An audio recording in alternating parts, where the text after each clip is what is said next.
10:46 is our time. That means it's time for a little Lights, Camera, McCarthy. And this morning we've got good news for fans of Fletch, one of my all-time favorites, because after more than 30 years, the undercover writer is heading back to the big screen. This time, though, Jon Hamm steps into the role that was made famous by Chevy Chase. The new adventure is called Confess Fletch. Kevin got a chance to talk to the former Mad Men star all about that and Top Gun Maverick's box office success. Take a look. I find it interesting as an actor because you made Fletch your own. I really believe that. And we all have an idea of the character of Fletch is based on what Chevy Chase had done with it. And I just wonder, like, for you particularly, like what the balance was of an homage, but also making it your own and kind of finding your own path. I think of it kind of like a cover song, right? If you're going to cover a song by the Beatles, you're not going to try to sing like Paul McCartney. We already have that version.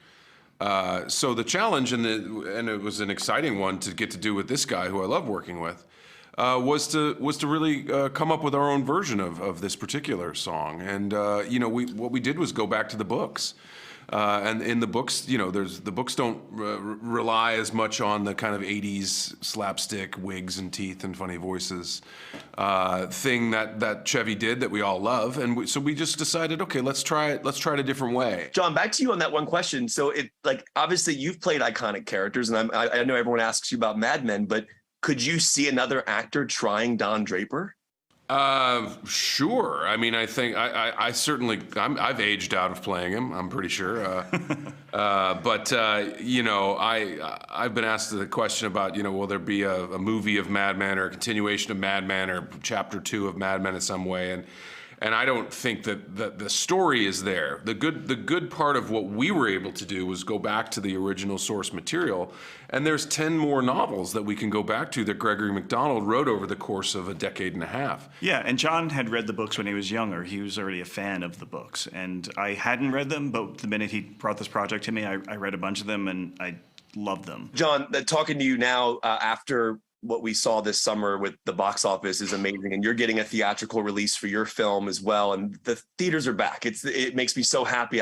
These are movies that deserve to be seen in theaters, but like being in Top Gun Maverick, I mean, like the idea of on the other side of this now, what has it meant to you to see that many people go to a movie theater that hadn't been in years? It's testament to the fact that people love going to the movies. You know, I think that it's testament to the fact that they missed going to the movies, and I think that when they were given a really good excuse to go, and Top Gun was certainly hit a lot of those boxes, they went. And I think Fletch has that potential as well to get people excited about going to see something in the movie and sharing this communal experience. There's one thing to have a communal experience where you're on the edge of your seat and you're flying through canyons and things, and there's another one where you just get in a dark room together and laugh.